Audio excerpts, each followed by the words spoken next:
एक वो seat, girls सबको सीट नहीं मिला।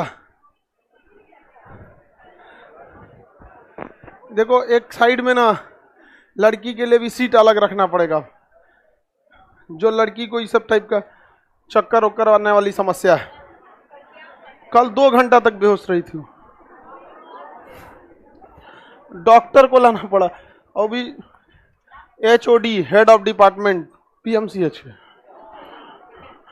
तो भाई अब आप लोग हैं, बीमार पड़ेंगे तो ऐसा थोड़ी है, जब पढ़े बढ़िया टीचर से तो इलाजो बढ़िया से होगा। लेकिन बाबू ये सब चीजें अच्छा नहीं लगता है। अब वो भी कब, जब आपके छोटे से लापरवाही की वजह से, अगर कोई, जब आपको पता है कि किसी लड़की को अगर चक्कर वक्कर की समस्या है तो रात में खाना अच्छा से खाएं। साउंड बढ़ा देना जी। ये कौन सी टहल ली इधर से उधर, और घसक जा बहू से। लड़की जब को जब बोलेंगे ना तब घस के, बगल में 1 बीघा जगह रहेगा, हमको थोड़ी बोल रहे। और इधर हमेशा से बोल रहे हैं कि होशियार लड़की बैठेगी इस साइड से। तुम होशियार थोड़ी है, मना किए तो फिर भी बैठ गए। बताओ, बैठने से कोई थोड़ी होशियार होगा, पहले होशियार बनिए तब बैठिए। अलगे दिमाग लगा, इसको लगता है कि सीटवा होशियार का, हम भी बैठेंगे तो होशियार बन जाएंगे। कंसेप्टे गलत है इस सबका। चलो इससे पहले जो हिस्ट्री पढ़ा दिए तो उसके आगे बताते हैं। लाइव में सबको PDF मिल गया है, लाइव वाला लोग को PDF मिल गया होगा, आप सब लोग को PDF मिल गया है। और जो भी यहाँ ऑफलाइन वाले हैं, आपको PDF जब क्लास में मिले तो ही आपको लेना है। अगर उस दिन नहीं आए हैं PDF लेने तो फिर आप खुद से फोटोकॉपी कराइए, ऑफिस में जाके कोई नहीं मांगेगा। और लड़की लोग को अलगे, लड़की गुस्सियाता है से स्टाफ की पर मांगते रहती है, हम लोग से नहीं देते हैं लोग तो जीत कर ले रहती है, सब सुना देगा सब किसी दिन। ऑफिस का काम है इंक्वायरी देना, ना कि PDF देना। अगर आपका किसी दिन क्लास छूट जाता है, आपकी गलती है, आप उसका क्या कर लीजिएगा, फोटोकॉपी करा ले। ऑफिस में नहीं जाएंगे क्योंकि ऑफिस वाला फिर मेरे पास लेते आएगा तो हम घर भेज देंगे। जानते हैं किसी को दिक्कत कोई है तो बताए, PDF की कोई समस्या है किसी को? अगर क्लास में PDF नहीं मिला है, PDF सबको क्लास में मिलता है, लास्ट क्लास तक सबको दे दिया जाता है। अगर आप उस दिन नहीं आए हैं तो आप चुपचाप किसी दूसरे से लेके करा लीजिएगा। कहता है कि हम कहाँ खोजे किसी को, एक हाथ दे देंगे तो क्लासवा का नागा किया था। ये सब चीज आप लोग को ध्यान में रखना है। इतिहास पढ़ाना है जी।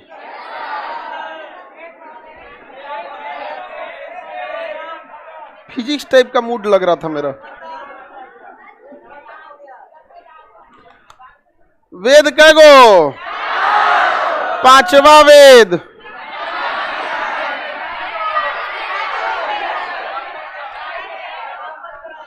पुराण को 5वां वेद कहा जाता है। बोलिए, इंद्र भगवान की चर्चा क्यों नहीं है? सब समय में अलग अलग भगवान फेवरेट होते थे, समझ में आ गया ना? किसी समय में शंकर जी फेवरेट, अभी आ रहा है शंकर जी का महीना, पानी बरसने लगा, तो कब कौन भगवान फेमस हो गए ये उस समय ही लोग जानेंगे। समझ में आ गया कि नहीं आ गया? चलिए अब आगे समझते हैं हम लोग। वेदों के बारे में बता दिए थे, वेद का उपवेद भी बता दिए थे, वेदों के हम आपको वो भी बता दिए थे, क्या नाम है, आरण्यक वगैरह बता दिए थे। किस पुस्तक की रचना, किस पुस्तक में आरण्यक नहीं है? अर्थर्ववेद में आरण्यक नहीं है, अर्थर्ववेद में आरण्यक नहीं है। वेद समझ गए? वेदों को समझने के लिए उपवेद और वेदों का ब्राह्मण ग्रंथ, शतपथ ब्राह्मण और तैतरेय किसका है? यजुर्वेद। ऐतरेय और कौस्तुकी गोपत ब्राह्मण ग्रंथ अथर्ववेद। पंचविश ऋग्वेद का उपवेद आयुर्वेद, यजुर्वेद का उपवेद धनुर्वेद, सामवेद का उपवेद गंधर्व वेद।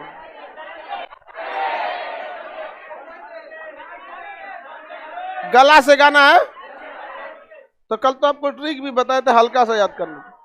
और अर्थर्वेद का शिल्प वेद, ऋग्वेद का ज्ञाता होत्री, यजुर्वेद का ज्ञाता हाँ अधर्यु, सामवेद का ज्ञाता उदगाथा, और अर्थर्वेद के ज्ञाता ब्रह्म। बताइए, ऋग्वेद का उपवेद आयुर्वेद, आयुर्वेद के ज्ञाता प्रजापति, यजुर्वेद का ज्ञाता धनुर्वेद, और धनुर्वेद का विश्वामित्र, मार मार मित्र बना देता है विश्वामित्र। सामवेद का यजुर्वेद गंधर्वेद, गंधर्वेद का ज्ञाता नारद मुनि, नारायण नारायण गीत गीत गाते हुए आते हैं। अर्थर्वेद का उपवेद शिल्प, और शिल्प वेद के विश्वकर्मा। सब तो याद है जी आप लोग को, खमकम पकलोल समझ रहे थे। वेद हो गया, ब्राह्मण ग्रंथ हो गया,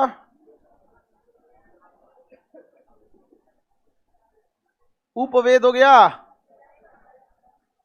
आरण्यक हो गया। आरण्यक हर वेद का क्या मिला है? आरण्य मतलब जंगल में लिखा गया था। अब एक बार क्वेश्चन पूछा था, वेदों की रचना किस भाषा में हुई? अरे उर्दू में लिखेगा उस पे कोई एक लड़का गलत मार के आ गया, कहा कि सर आप ये कहाँ बताए थे संस्कृत अब काज ने कौन जी मारा था वहां? मतलब वेद है, ये किस में रहेगा? संस्कृत में रहेगा। आरण्यक हो गया। इसके बाद अब देखते हैं हम लोग वेदांग। क्या देखेंगे? वेदांग। उसके बाद देख लेंगे हम वेदांत, पुराण, ये सब। वेदांग अलग होता है, ये वेदांत अलग होता है। इसी को उपनिषद कहते हैं। वेदांत कोई क्या कहते हैं? चलिए अब एक एक करके देखते हैं। आरण्यक बताई दिए थे, किस वेद का आरण्यक नहीं है? वेदांग देखते हैं। वेदों के अंग को क्या कहते हैं? वेदांग। वेद की भाषा तथा उसकी जो फिलॉसफी थी, वो क्या कहना चाहता है वेद, ये काफी कठिन था। इसे समझने के लिए वेदों को कई अंगों में बांट दिया गया। उन्हीं अंगों को वेद का अंग यानी वेदांग कहते हैं। क्या कहते हैं? वेद का अंग यानी वेदांग कहते हैं। वेदांग किसका अंग होता है? वेद का अंग। वेद का अंग होता है। वेद का क्या हो जाता है? अंग होता है। वेदों का अंग क्या कहलाता है? वेदांग कहलाता है। इसकी संख्या कुल कितनी है? 6। वेदांग कितनी है? 6। व्याजो निसी कच्छ, व्याजो निसी, व्याजो निसी कक्ष। ये ट्रिक हो जाएगा। दो दो के व से क्या हो गया? व्याकरण। व से व्याकरण। क्या है? व्याकरण। व्याकरण मतलब ग्रामर। व्याकरण से रिलेटेड सबसे प्रमुख पुस्तक अष्टाध्यायी किसने लिखा था? हाँ, पाणिनि की पुस्तक अष्टाध्यायी।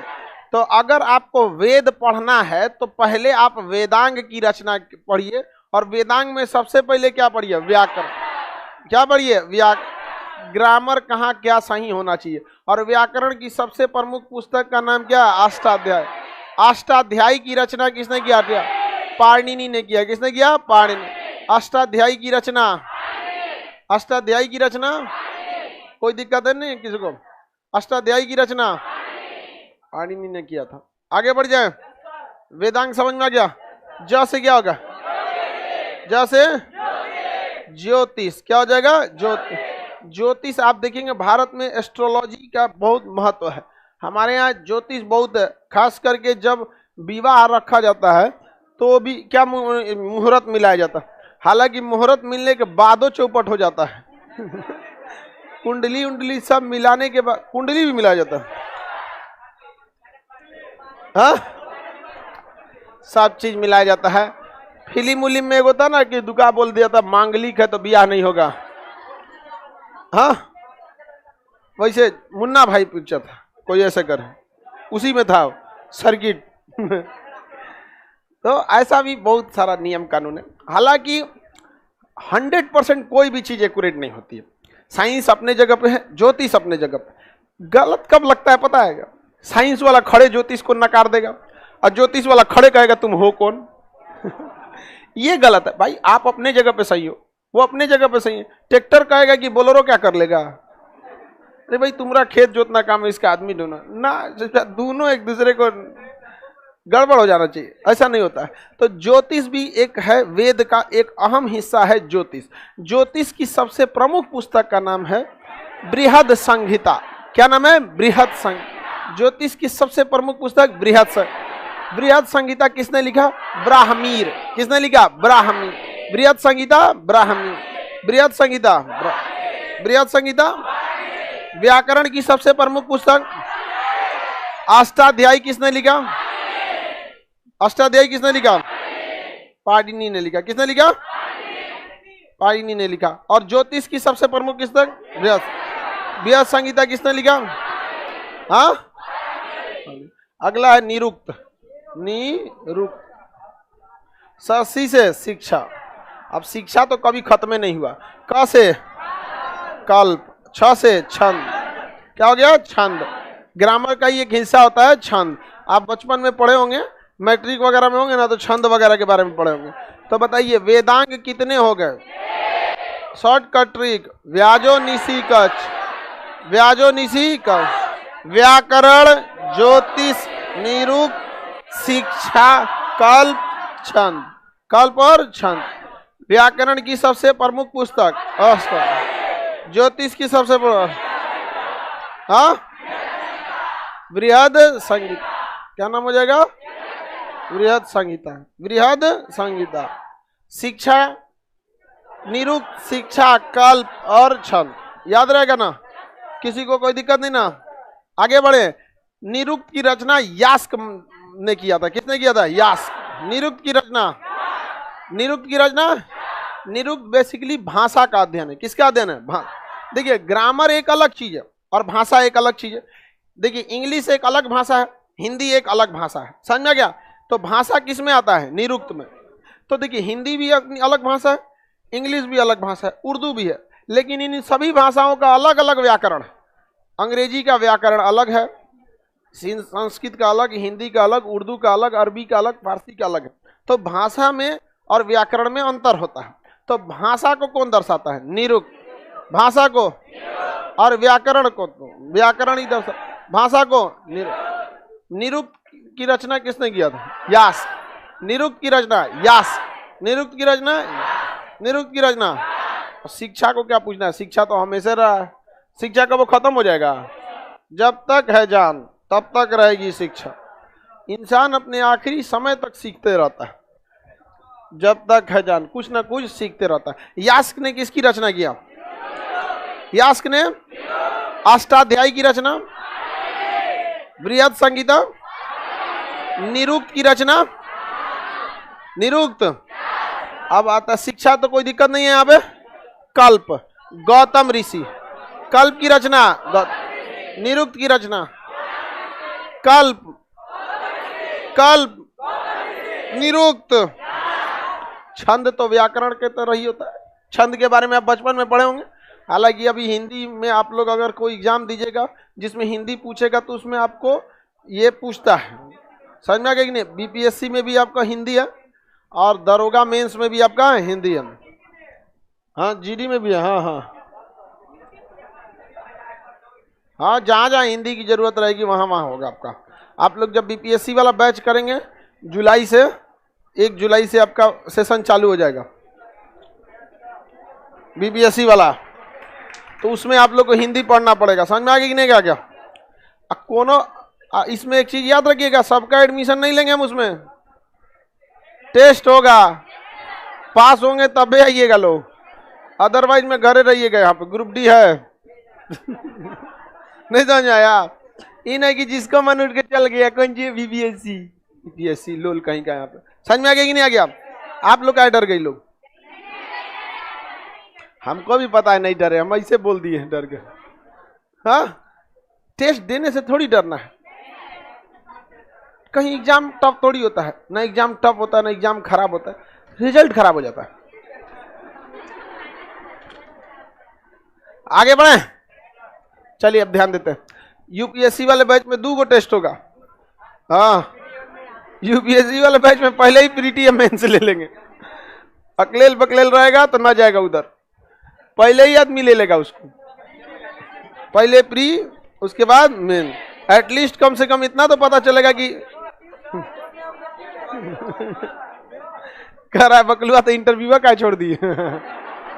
वो भी ले लीजिए। तो इंटरव्यू किसका लिया जाता है? जिसको पता रहता है कि इसके बारे में कुछ पता करना है। हमको तो पता है कि बकलोल है आप लोग। आगे बढ़े, बोलो। हाँ,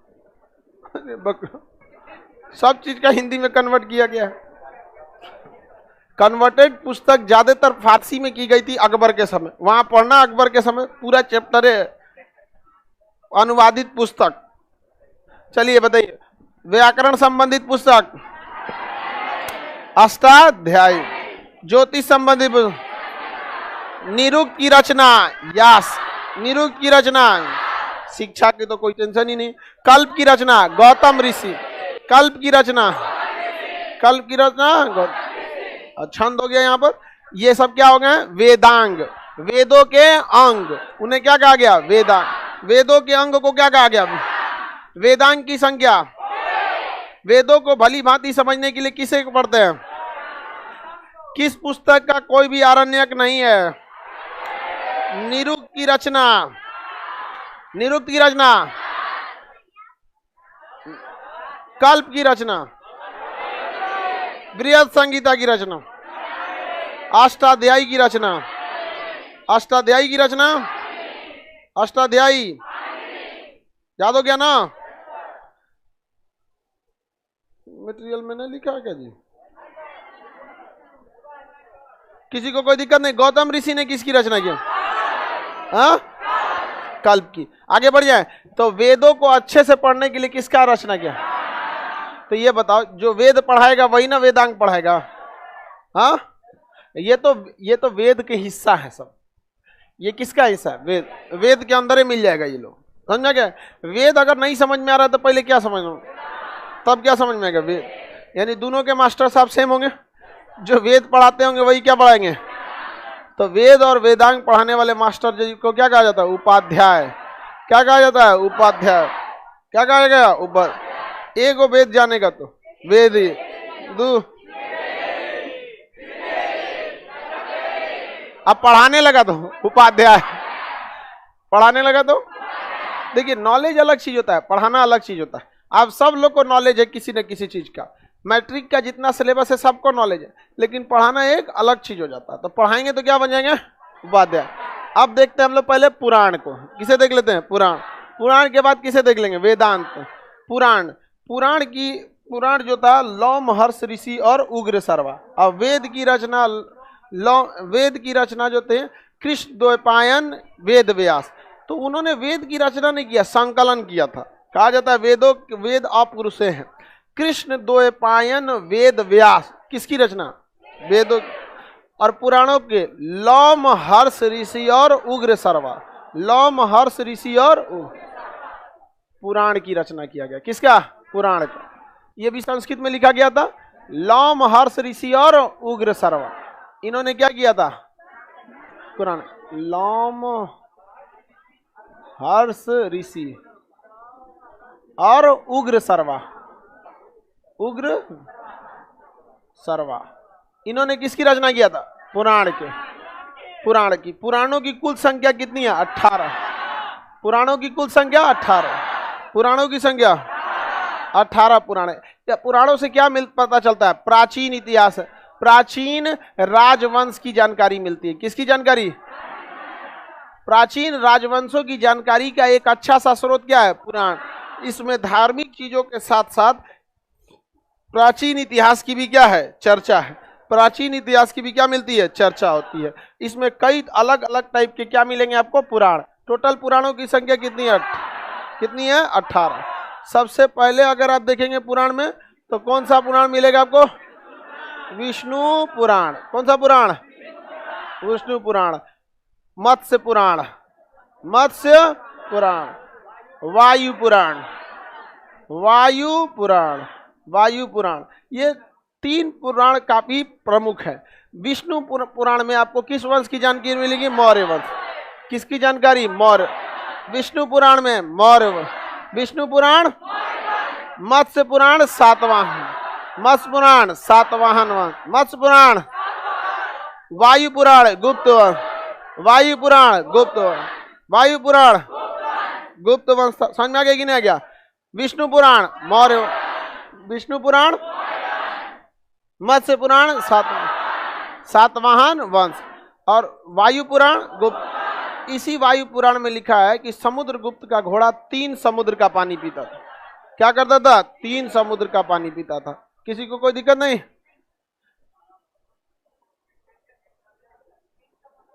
3 समुद्र का पानी मतलब पहले पानी आप वहीं से पी सकते थे जहां तक आपका क्षेत्र है। तो समुद्रगुप्त का क्षेत्रफल इतना था कि वो चाहे तो अरब सागर से पानी भर सकता था, हिंद महासागर से, बंगाल की खाड़ी। ऐसा नहीं कि दिन रात यहीं से पीता था, लेकिन वहां तक उसका क्या था? अधिकार था। इस वजह से कहा जाता था कि समुद्रगुप्त का घोड़ा कितने समुद्र का पानी? 3 समुद्र का पानी। मौर्य वंश की जानकारी, सातवाहन की जानकारी, गुप्त वंश की जानकारी, गुप्त वंश की जानकारी, वायु पुराण। विष्णु भगवान के 10 अवतारों की चर्चा, मत्स्य पुराण। विष्णु भगवान के 10 अवतारों की चर्चा, मत्स्य पुराण। पुराणों की संरचना किसने किया था?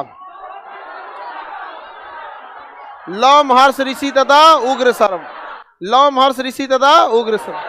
पुराणों को क्या कहा जाता है? 5वां वेद। पुराणों को क्या कहा जाता है? इसे वेदों का वेद कहते, वेदों का वेद, या फिर क्या कहते हैं? 5वां वेद। पुराणों की कुल संख्या, पुराणों की कुल संख्या। किस पुराण में विष्णु भगवान के 10 अवतार की? किसमें? बताइए, राम जी किसके अवतार? हाँ, विष्णु भगवान। कृष्ण भगवान किसके अवतार? विष्णु भगवान। तो विष्णु भगवान के 10 अवतार की चर्चा, जिसमें 2 सबसे प्रमुख अवतार हैं। समझ में आ गया कि नहीं? और इसमें लिखा गया कि एक समय में विष्णु भगवान के 2 अवतार भी विराजमान हो सकते हैं, क्योंकि विष्णु मत्स्य पुराण के अनुसार इसमें विष्णु भगवान के कितने अवतार की चर्चा? विष्णु भगवान के 10 अवतार के। इसमें कहा गया है कि जब कभी भगवान अवतार लेते हैं तो उनका पूरा 100% अंश अवतार नहीं लेता है, उसमें से कुछ ही अंश अवतार लेता है। तो सोचिए, राम जी विष्णु भगवान के अंश, कृष्ण जी अंश 10-20%, और जिस दिन विष्णु भगवान उतर जाए, समझ में आ गया कि नहीं? तो आप इस चीज को समझिएगा, एक साथ 2-2 अवतार रह सकते हैं कि नहीं? 100%। तो वैसे भी अवतार में नहीं, अवतार का मतलब ही होता है कि हम अपने मतलब कुछ अंश को भेजा गया। आगे बढ़ जाए, सातवाहन वंश की जानकारी किस पुराण में? हाँ, मत्स्य पुराण में। किसमें? मत्स्य। ऑनलाइन वाले कैसे क्वेश्चन अटेम्प्ट करेंगे? अटेम्प्ट करेंगे आप लोग, टेंशन क्या लेते हैं? ऑनलाइन ही होगा आपका। ऑनलाइन आपको फॉर्म आता है, उसका टाइमिंग दे दिया जाएगा, इस टाइम पे भर दीजिए, खटाखट दे दीजिए वहां पर। समझ में आ गया कि नहीं? और एआई सिस्टम होता है, कैमरा का लोकेशन आपसे वो मांग लेगा, एक्सेस कहाँ देख रहे हैं यहाँ पता चल जाएगा, हर चीज होता है वो। अब वो कहा जाता था ना संविधान में, we the people of India, हम भारत के लोग। अभी हो गया we the data of India.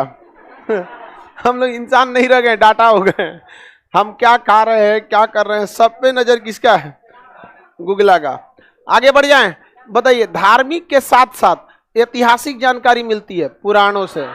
वेदों का वेद, 5वां वेद, वेदों का वेद, वेदों का वेद पुराण, लौ महर्ष ऋषि तथा उग्रसर्म।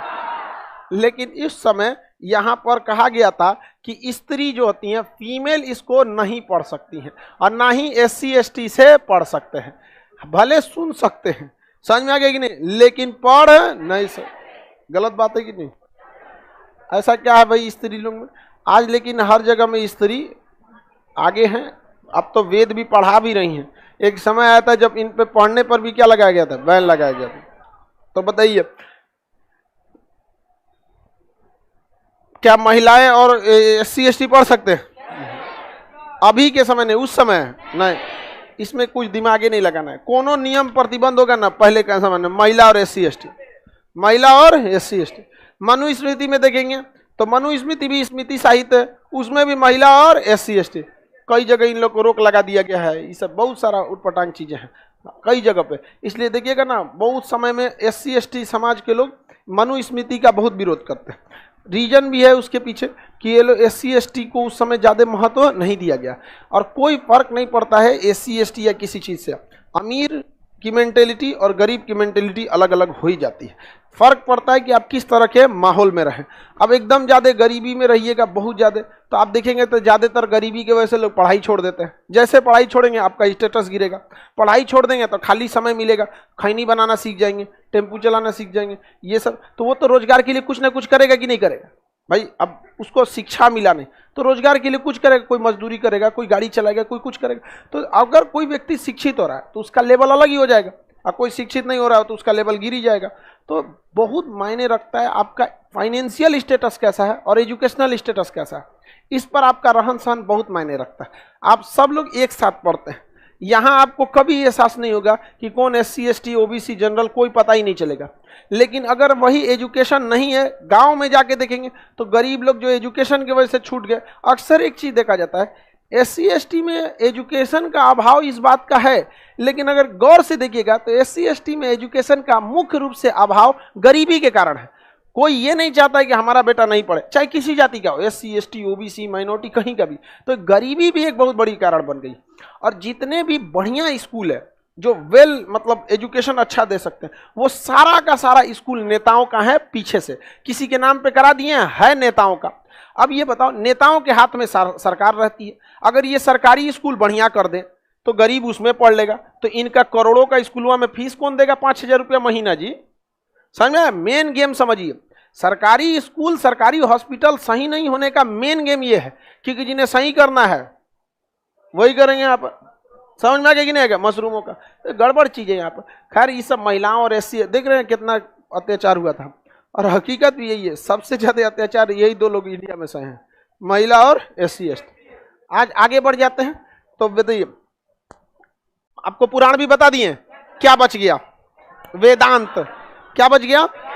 वेदांत भी बता दे बबुआ। प्राचीन काल में बहुत समय से हुई थी, एक समय में नहीं हुआ था बैच की तरह, 300-400 साल तक चला था। हाँ, उसी वैदिक काल में ही सब चल रहा है। जितना ये रचना और ये सब किस में हो रही है? हाँ, वैदिक काल में जितना सब रचना हो रही है। उपनिषद क्या हो गया? उपनिषद। उपनिषद, उपनिषद को क्या कहते हैं बाबू? वेदांत। क्या कहेंगे? वेदांत। वेदांग नहीं, वेदांत। उपनिषद जो है इसके बारे में कंफर्म डाटा नहीं है, हालांकि कहा जाता है कि कितने उपनिषद है? 100, लेकिन इनमें से पूरी तरह से मिले कितने हैं? 13। कितने मिले हैं? 13। देखिए, उपनिषद का अर्थ ये होता है कि गुरु के समीप बैठकर दार्शनिक ज्ञान प्राप्त करना। गुरु के समीप बैठकर ज्ञान प्राप्त करना या दार्शनिक। देखिए, ज्ञान एक अलग चीज होता है, दार्शनिक ज्ञान अलग चीज होता है। जैसे हम आपको पढ़ा रहे हैं, ये सिलेबस है, न कि ये दर्शन शास्त्र है। दार्शनिक ज्ञान कभी कभी आपको देते हैं, कभी कभी महिला सबको भी बताते हैं। नहीं बताते हैं कि घर जाओ तो ई न कि एकदम टीम टाम में रहने लगे। समझ में गया? जो कंजर्वेटिव विचारधारा का आदमी है वो बेटी को भेजबे नहीं करेगा, भेजे बाहर भेजे पढ़ने के लिए, ये फैशन मॉडल बन के चलाई। तो ये क्या है? दार्शनिक चीज है कि हाँ, कब किस सिचुएशन में क्या करना चाहिए। समाज अगर कोई कुरीति चल रही है तो उसी के पैरेलल चल के कैसे उस कुरीति को साइड कर सकते हैं। अगर कोई हाईवे पे गाड़ी जा रही है तो उसे हटाने का 2 रास्ता है, अपना गाड़ी सामने लगाइए, इसमें रिस्क है, बगल में चलते चलते ठेल दीजिए उसको, चल जाएगा जो रहते हैं। समझ में आ गया कि नहीं? तो हम चाहते हैं कि जो कुरीतियां है ना उसको आगे से नहीं रोका जाए, कचार देगा ससुरा, साथे चल के ठेल दिए जो। समझ में आ गया कि नहीं? ये सब चीज क्या होता है? दार्शनिक होता है। समझ में आ गया कि नहीं? तो दार्शनिक ज्ञान रहता है किसमें? उपनिषद में। उपनिषद का अर्थ होता है गुरु के समीप बैठकर ज्ञान प्राप्त करना। गुरु सबको दार्शनिक ज्ञान नहीं देता, जिनको उसे लगता है कि नहीं ये संभालने लायक है, उसी को गुरु दार्शनिक ज्ञान देता है। इसलिए जब गुरु के पास कुछ फेवरेट विद्यार्थी होंगे या कुछ उस योग्य, देखिए गुरु का फेवरेट अपनी योग्यता पे ही कोई बनता है। अर्जुन जो थे वो द्रोणाचार्य के समीप थे, फेवरेट थे। ऐसा नहीं कि उनमें बहुत सुंदर थे या कोई चापलूसी करते थे, योग्यता के बदौलत में। तो पास बैठा के उन्हें ज्ञान दिया करते थे, दार्शनिक ज्ञान, ये सब चीज़ों को। उस समय का सारी बातें जो होती थी वो संस्कृत में होती थी। तो ये अलग से बताने की जरूरत नहीं है कि उपनिषद संस्कृत में लिखा गया है। लेकिन उपनिषद का अर्थ आपसे पूछता है कि गुरु, उपनिषद का अर्थ क्या होता है? गुरु के समीप बैठकर ज्ञान प्राप्त करना। और ये कौन सा ज्ञान देते थे? दार्शनिक ज्ञान। और ऐसे नॉर्मल एजुकेशन सिलेबस की बात रहेगी तो क्लास में देंगे, सिलेबस की बात रहेगी तो किस में देंगे? क्लास। उपनिषद, उपनिषद को क्या कहा जाता है? वेदांत। 108 उपनिषद में कुल मान्यता प्राप्त उपनिषद में 13 उपनिषद जो है ना, वह उपनिषद वेद का ही एक हिस्सा है। समझिए, तो किसका हिस्सा है? वेद। जो बातें वेद में लिखी गई है उसी में से एक चैप्टर निकाल देंगे, क्या बन जाता है? उपनिषद बन जाता है। इसीलिए इसे वेदांत कहते हैं। क्या कहते हैं? वेदांत कहा जाता है। तो वेद का ही क्या है? हिस्सा है। जैसे आप 13 उपनिषद में से एक उपनिषद बहुत अच्छे से जानते होंगे, मुंडकोपनिषद। मुंडकोपनिषद में सत्यमेव जयते हैं, लेकिन उपनिषद किसी न किसी वेद का क्या रहता है? भाग, किसी न किसी वेद का भाग। तो मुंडकोपनिषद अर्थर्वेद का भाग है। किसका भाग है? अर्थर। एक बार क्वेश्चन पूछा था पीसीएस के एग्जाम में कि सत्यमेव जयते किस वेद से लिया गया है? तो सबको याद था मुंडकोपनिषद, माथा हिला दिया, ऑप्शन ए में नहीं था मुंडकोपनिषद। मारने को तो सब मार के गया था, क्या चीज? मुंडकोपनिषद। क्वेश्चन पूछा था, मन हरिहरा गया। समझ में आ गया कि नहीं कि मार देते हैं को तो सही हो जाएगा? ऑप्शन ए में नहीं था। तो वेद कहेगा तो अर्थर्वेद। और किस उपनिषद में? मुंडकोपनिषद। किस उपनिषद में? मुंडकोपनिषद में। तो 13 उपनिषद में सबसे प्रमुख उपनिषद कौन सा? मुंडकोपनिषद। मुंडकोपनिषद समझ में आ गया कि नहीं? सबसे प्रमुख मुंडको सत्यमेव जयते। सत्यमेव जयते। सत्य की हमेशा क्या होती है? जीत होती। सत्य की हमेशा जीत होती। हालांकि ये बात हकीकत भी है, लेकिन बहुत टाइम से लगता है। कोर्ट 2 बातें कहता है। कोर्ट में जब जज बैठते हैं ना, जस्टिस मान लोग, तो पीछे लिखा रहता है सत्यमेव जयते। लेकिन इसी सुप्रीम कोर्ट के एक जज का कहना था कि देर से मिला न्याय अन्याय के बराबर होता है। ये दोनों वही बात कर रहे हैं। अब इसमें जजों की समस्या समझिए क्या है। जजों की कोई समस्या नहीं है। उनकी संख्या बढ़ाने की शक्ति किसके पास है? सांसद के पास और राष्ट्रपति के पास। अब ये बढ़ा देंगे तो सबसे पहले यही जाएंगे सब। समझ में आ गई नहीं? कितना बड़का आप हो जाइए, कितना बड़ा, जब आइएगा कोर्ट में ना, जस्टिस साहब के पास, जज साहब ऊपर बैठे रहेंगे, आराम से बतियाइए, नहीं तो तुरंत कहे डाल दो इसको, बगले में बेऊर जेल है। वहां पे सब लोग को नाप देता है। आगे बढ़ जाए, बताइए वेद उपनिषद का अर्थ क्या होता है? गुरु के समीप बैठकर ज्ञान। या ब्राह्मणों के विरुद्ध राजपूतों की क्या थी? प्रक्रिया मानी जाती थी। पहले जमाने में क्या था कि शिक्षा का मुख्य स्रोत किसके पास था? ब्राह्मण लोगों के पास। और ब्राह्मण लोगों ने कहा कि भाई शिक्षा हमारे पास रहना चाहिए। राजपूतों को कहा कि आप लड़ाई उड़ाई कीजिए। राजपूतों पढ़ लिख लिए, कहा कि खाली लड़बे करेंगे, पढ़बो करेंगे हम यहाँ पे, खाली लड़ेंगे तो पता कैसे चलेगा मारना किसको है? नहीं समझ में आया? आपके हिसाब से हम लड़ाई लड़ेंगे कि आप बोलिए तो मारे, बोलिए तो चुप। हमको इतना तो ज्ञान रहना चाहिए। अब क्या होगा? तो भाई शिक्षा का पूरी तरह से वर्चस्व अभी देखिए, प्राचीन काल से भी देखेंगे ब्राह्मण लोग शिक्षा पे बहुत ध्यान दिए। पहले उन्हीं के पास था ही। और आज भी देखिएगा ब्राह्मण के घर में भले वो 2 रोटी कम खाएगा, लेकिन पढ़ाई में कभी कमी नहीं करने वाला। ये उन लोग के अंदर सबसे बड़ी विशेषता होती है। आज आप किसी डिपार्टमेंट में जाइए, वो लोग आरक्षण या फिर घूस घास दे के नहीं बने हैं, पढ़ाई करके बने। चाहे आप सुप्रीम कोर्ट से लेके नीचे क्लर्क तक देख लीजिए, आपको मिलेंगे। किसके दम पर? शिक्षा के दम। वो थोड़ी ना किसी से जबरदस्ती निकाल के लाए, ऐसा नहीं ना हो गया। तो ये राजपूत लोग उस समय ने क्या किया था कि एकता लाए थे और गुरु को अपने में लाके, गुरु से बैठ के, और गुरुकुल का ही एक छोटा रूप समझिए कि गुरु के समीप बैठ के क्या काम करता है? ज्ञान। तो क्वेश्चन अगर पूछेगा कि ब्राह्मण के विरुद्ध राजपूतों की शिक्षा नीति क्या किसमें चर्चा है? तो उपनिषद में। किसमें है? उपनिषद। अब विरुद्ध कहने के मतलब ये मत समझिएगा कि ब्राह्मण और राजपूत में मार हो रहा था, ऐसा नहीं होता। समझ में आ गया कि नहीं आ गया? ऐसा नहीं है। मतलब बस ये है कि भाई हमको भी आगे बढ़ना है, मोनोपोली नहीं रखना है कि शिक्षा केवल आप ही दीजिएगा। आज शिक्षा के क्षेत्र से मोनोपोली खत्म हो गया कि नहीं हो गया?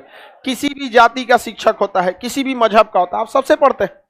तो लेकिन उस समय ऐसा नहीं था। तो उपनिषद मेनली, उपनिषद में किस जाति का वर्चस्व था? हाँ, राजपूत। ब्राह्मण के विरुद्ध क्या था? राजपूतों का एक संगठन था। किसी को कोई दिक्कत नहीं ना? आज तक क्लास चल रहा है, नेटवर्क प्रॉब्लम हो रहा है, थोड़ा सही हो जाएगा एक आध सेकंड के लिए, कभी हो जाता है नेटवर्क। भाई ध्यान से समझो, उपवेद में ब्राह्मण का वर्चस्व, उपवेद में ब्राह्मण का वर्चस्व, वेदांग में ब्राह्मण का, लेकिन वेदांत में राजपूत का वर्चस्व। किसका वर्चस्व? राजपूत का वर्चस्व। आगे बढ़िए। कुल कितने उपनिषद? सबसे प्रमुख उपनिषद, सबसे बड़ा उपनिषद बृहदनारायण उपनिषद। इसको याद करने की जरूरत नहीं, 9वें है बृहदनारायण उपनिषद। बृहद मतलब बड़ा, बृहदनारायण उपनिषद सबसे बड़ा है। तो ऐसे चीजों को तो आपको अपने से मार देना होता है। बृहदनारायण उपनिषद सबसे बड़ा और सबसे प्राचीन है, सबसे बड़ा और सबसे प्राचीन बृहदनारायण उपनिषद। सत्यमेव जयते किसमें? सत्यमेव जयते मुंडकोपनिषद। यम और नचिकेता की कहानी है और ओम की चर्चा, ओम शब्द की चर्चा है कठोपनिषद। ओम शब्द की चर्चा कठोपनिषद, ओम शब्द की चर्चा कठोर। इसे कैसे याद रखिएगा? तो जो भी कठोर तपस्या करते थे ऋषि मुनि, आप देखेंगे ना ध्यान की मुद्रा में जाके ओम करते हैं। तो कठोर तपस्या के लिए आपको ध्यान की मुद्रा करनी पड़ेगी, और ध्यान की मुद्रा में क्या करते हैं? ओम करते हैं। समझ में आ गया कि नहीं? तो ओम शब्द की चर्चा कठोप। यम और नचिकेता की कहानी कठोपनिषद। किसमें है? कठोप। सबसे बड़ा बृहदनारायण उपनिषद।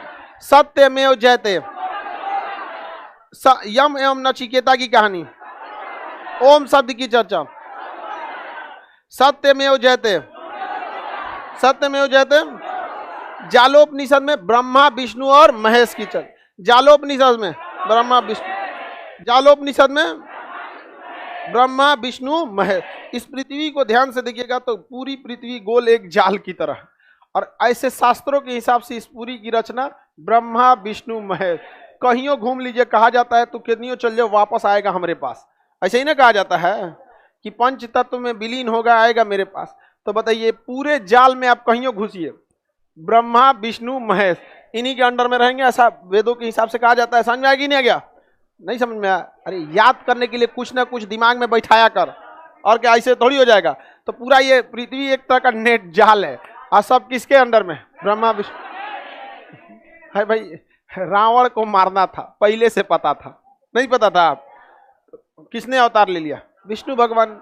किस रूप में? राम जी के। तो ये सब एक क्या है? जाल है। समझ में आ गया कि नहीं? क्या है? जाल, माया का जाल।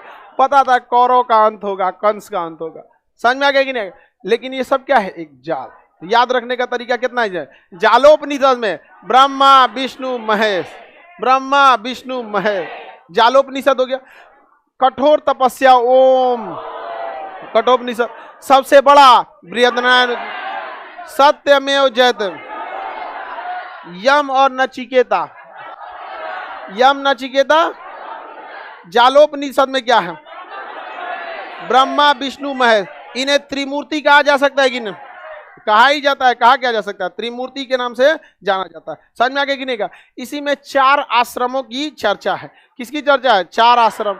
मतलब ब्रह्मा विष्णु महेश का स्पष्ट करना है कि लास्टली आपको आना है कहाँ पे है? विलीन होना है पंच तत्व में। तो सबसे पहले आप बाल्यावस्था में जी लीजिए, उसके बाद आपका जीवन चालू होगा आपका अलग अलग अवस्था। किसमें? आश्रम में। किसमें? आश्रम। जिसमें सबसे पहले आपको जीना पड़ेगा किसमें? ब्रह्मचर्य जीवन। कौन सा जीवन? ब्रह्मचर्य। 25 साल तक आपको क्या जीना पड़ेगा? ब्रह्मचर्य जीवन। ब्रह्मचर्य जीवन में आपको क्या करना है? पढ़ाई। दूसरी, पहला तो देखिए 5 साल तक तो बाल्यावस्था ये हो जाती है, इसमें कोई नियम नहीं लागू होता है। आप गोदी में खेलिए, माँ बाप के, चाचा चाची के गोदी में खेलिए। जैसे आप 5 साल के हो जाते हैं तो 5 से 25 साल ब्रह्मचर्य जीवन। आपको लाल पीला हरा नहीं करना है, गुरु के समीप बैठ के ज्ञान लेना है, पढ़ाई करना है। लेकिन करता है तुम लोग? हाँ,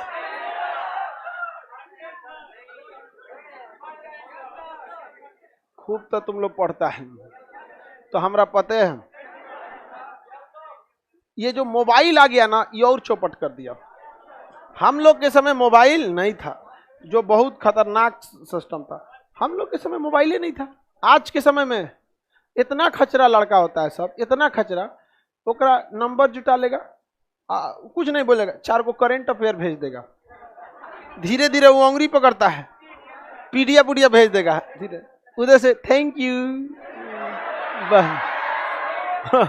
हो गई लो, नहीं समझ में गया। सिग्नल मिल गया, आउटर सिग्नल। 1-2 महीना के अंदर होगा पूरा लाइन क्लियर कर देगा। ये सब पढ़ाई लिखाई पे ज्यादा ध्यान नहीं देता, पढ़ाई लिखाई छोड़ के इसी सब में लग जाता है। जबकि 4 स्पष्ट, देखिए जालोपनिषद में क्या कहा गया कि ब्रह्मा विष्णु महेश त्रिमूर्ति की चर्चा की गई और 4 आश्रम के लिए, जिसमें सबसे पहला शुरुआत होता है ब्रह्मचर्य 25 साल तक। उसके बाद आपका अगला 25 साल चालू होता है गृहस्थ जीवन, ब्याह शादी कीजिए, बाल बच्चे को बड़ा कीजिए, सामाजिक दायित्व को निभाइए। उसके बाद आपका होता है वानप्रस्थ जीवन, यानी घर द्वार भी देखिए और थोड़ा सा मतलब ऋषि मुनि के साथ भी घूमिए। और उसके बाद 75 के बाद चालू हो जाता है सन्यासी जीवन। कौन सा जीवन? सन्यासी जीवन। अब आप घर द्वार छोड़ के 75 के बाद बुढ़ौती में कहाँ चलिए? सन्यास ले लिए। तो 4 आश्रमों की चर्चा जालोपनिषद में, किसमें? जालो। पहला बोलिए ब्रह्मचर्य, गृहस्थ, वानप्रस्थ, सन्यासी। वानप्रस्थ और सन्यासी, 4 आश्रमों की चर्चा, ब्रह्मा विष्णु महेश की चर्चा।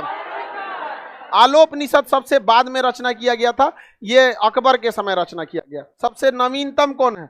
आलोपनिषद। सबसे नवीनतम, अ से आलोप, अ से अकबर, अ से आलोप, अ से अकबर। सबसे नवीनतम, हाँ, सबसे नवीनतम उपनिषद आलोपनिषद। सबसे पुराना उपनिषद बृहदनारायण। सबसे बड़ा उपनिषद बृहदनारायण। सत्यमेव जयते मुंडकोपनिषद। मुंडकोपनिषद सत्यमेव जयते किस वेद में? अर्थन में। यम, नचिकेता और ओम की कहानी कठोपनिषद। किसकी? कठो। ब्रह्मा विष्णु महेश, जालोप। जीवन के 4 आश्रम, हाँ, जालोप। 5 साल तक क्या कोई नियम कानून लगता है? 0 से 5 कोई नियम लगेगा? कोई नियम नहीं लगता है। वो किशोरावस्था बाल्यावस्था होती है, उसमें खेल कूद करते रही। 0 से 5 तक कोई नहीं। 5 से 25, हाँ, ब्रह्मचर्य। कौन सा? ब्रह्मचर्य। इसमें पढ़ाई लिखाई करना है। 25 से 50, हाँ, गृहस्थ जी। कौन सा? गृहस्थ। गृहस्थ जी। अभी आपके पिताजी लोग किसमें हैं? गृहस्थ जीवन में होंगे।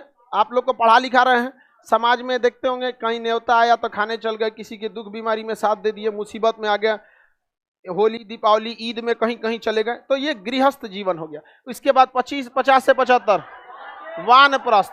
वानप्रस्थ यानी वान मतलब जंगल, प्रस्थ मतलब प्रस्थान। अब जंगल की ओर धीरे धीरे प्रस्थान कीजिए, मतलब कहीं दूसरे के यहाँ जाइए, ऋषि मुनि के यहाँ पूजा पाठ कीजिए, फिर घरे आइए, धीरे धीरे ट्रेनिंग ले लीजिए। और उसके बाद जैसे 75 हेल गए, कोनो काम के नहीं, क्या हो गए? सन्यासी। सन्यासी। तो उस समय लोग 75 के ऊपर जी भी जाते थे। अभी 75 पे जाते जाते 66 हो जाएगा, और अगर जी भी रहा है ना तो कम से कम 20 गो बीमारी लेके। तो उस समय की बात अलग थी। 60 के बाद तो कोई बच, हाँ, समझ में आ गया कि नहीं आ गया? किसी को दिक्कत? अब कौन सा फॉलो होता है? उपनिषद याद हो गया? किसी को कोई दिक्कत नहीं ना? यम नचिकेता की 2 प्राचीन कहानियां हैं उस समय की। तो कहानी बड़ी फेमस कहानी है यम नचिकेता की। आगे जब आपको मौर्य काल पढ़ाएंगे ना तो उसकी मूर्ति मिली है यम और नचिकेता की, तो वहां उसके बारे में डिटेल बता देंगे। हाँ, 7वां क्लास में पढ़िए लोग। आप लोग बकलोलिया पढ़बे नहीं किया, पढ़ लीजिएगा लोग, चलिए कोई दिक्कत नहीं। मौर्य काल में जब पढ़ाएंगे ना तो यम और नचिकेता की जब मूर्ति मिलेगी तो उसमें हम आपको यम और नचिकेता की कहानी बता देंगे। किसी को कोई दिक्कत नहीं ना? आप कौन जीवन में है? वानप्रस्थ,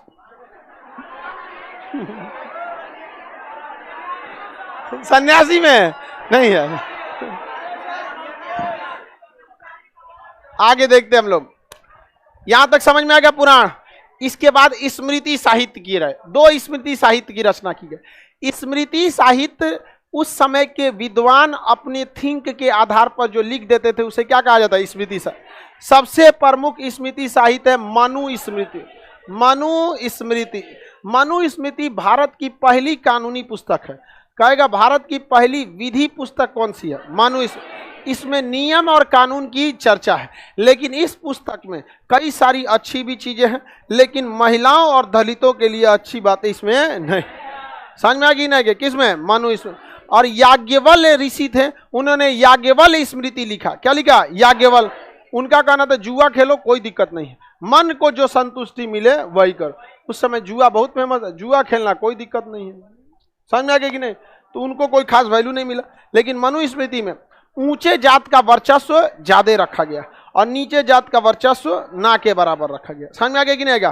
तो इसमें महिलाओं को उचित योग्य समान नहीं मिला है। किसमें? मनु स्मृति। तो बताइए पहली कानूनी पुस्तक मनु। याज्ञवल स्मृति साहित्य में किस चीज को सही ठहराया गया? जुआ खेलने को क्या कराया गया? सही था। याज्ञवल उपनिषद में स्मृति साहित्य समझ में आ गया कि नहीं आ गया? प्राचीन राजवंशों के समय इसकी रचना हुई थी। 36 तो है टोटल, लेकिन सबसे फेमस कौन सा है? मनु स्मृति। कौन सा है? मनु स्मृति। याज्ञवल स्मृति साहित्य में किसे सही ठहराया गया? मनु स्मृति कानूनी पुस्तक है या नहीं है?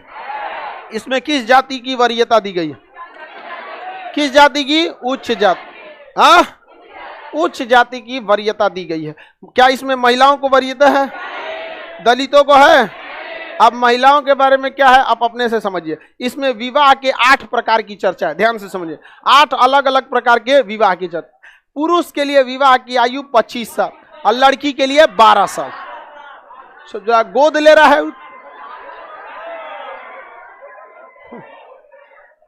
बताइए, ऐसा नहीं। देखिए 1-2 साल का अंतर, मतलब 3 साल का अंतर जो रहता है ना, एडजस्टेबल हो जाता है। रीजन क्या है कि एज में हल्का सा गैप रहना चाहिए, क्योंकि सेम एज में ना मेंटेलिटी भी सेम होती है, दोनों लड़ने के लिए सोचेगा। और मतलब 2-3 साल मतलब एडजस्टेबल हो जाता है। वैसे भी भारत में 2-3 साल एडजस्ट हो ही जाता है, नहीं हो जाता है जी। लेकिन ऐसा भी तो नहीं होना चाहिए कि 25 एक 12 बहुत ज्यादा अंतर हो जाता है। अब ये बताओ, ये महिला कुछ सीख नहीं पा, अब 12 साल पे हो जाता था। सब छोड़िए स्मृति साहित्य, आपकी दादी अगर जीवित होंगी ना, उनसे पूछिएगा, भारत में होता था। और इसके लिए अंग्रेजों ने कानून बताया था, शारदा एक्ट, जिसमें महिलाओं की शादी की उम्र को बढ़ाया गया था। अब तो 18 से कितना कर दिया गया? 21। 18 से क्या किया गया? 21। समझ में आ गया कि ना? ये सब ऊपर ऊपर की बातें हैं। 18 से 21 कर दीजिए, ये कर दीजिए, कर दीजिए। शिक्षा जरूरी होनी चाहिए। अगर शिक्षा रहेगा ना तो आप अगली पीढ़ी को समझाना ही नहीं पड़ेगा। आप बताइए, यहाँ आप लोग पढ़े लिखे हैं या आप लड़की लोग पढ़ी लिखी हैं, आने वाले 30-40 साल बाद आप लोग का अपना परिवार होगा। क्या आप अपने बाल बच्चों को अगर होंगे तो क्या अपनी बेटी का, आपकी अगर बेटी होती है तो बिना पढ़ाई लिखाई ऐसे ही उसको 15-16 साल पे ब्याह करा देंगे? नहीं। तो क्यों? आप शिक्षित हैं, आप समझ रहे हैं शिक्षा का महत्व क्या है। कि अगर ऐसा ही भेज देंगे तो जिंदगी भर गुलाम बन के रहेगी। समझ में आ रहा है कि नहीं आ रहा? तो इसलिए आप लोग इस ऊपर सतही बातें हैं, लेकिन सबसे जरूरी क्या होनी चाहिए? बताइए, महिला के लिए शादी की उम्र कितना? 12 साल में बेचारा आदमी 12 साल के लड़का को गोद में खिला लेता है। मतलब हालांकि गोद में खिलाने लायक नहीं होता है, लेकिन घर का एकदम दुलरुआ रहेगा ना तो 12 साल के लड़का को आदमी गोद में खिलाने लगता है। समझ में आ गया कि नहीं आ गया? तो 12 साल कोई शादी का उम्र तो है नहीं, लेकिन ऐसा नहीं है, उस समय की यही परंपरा ही हो गई थी। समझ में आ गई ना क्या? अब आने वाले 100 साल में हम लोग को पीढ़ियों को वो सुनाएगा सब, हम लोग के 100 साल आगे वाला कि बकलवा से कोरोना से डर गया था सब। जैसे अभी हम लोग कैसे कहते हैं मलेरिया से भारत में लगभग 20 लाख से ज्यादा लोगों की जान गई है, तो हम लोग कैसे मलेरिया से कैसे बढ़ गया? ये नहीं समझ में आया। तो वैसे हम लोग को सुनाएगा सब। तो आप अगर किसी पीढ़ियों को 2000 साल आगे बीत चुके हैं ना, तो ईजी है, आप कुछ भी बोल दीजिएगा, जच जाएगा उसके ऊपर। लेकिन फिर भी इसमें महिला और किसके लिए अच्छी बात नहीं है, किसमें? आगे बढ़ जाए। अब आगे का क्लास मंडे को करेंगे। कब करेंगे? मंडे को।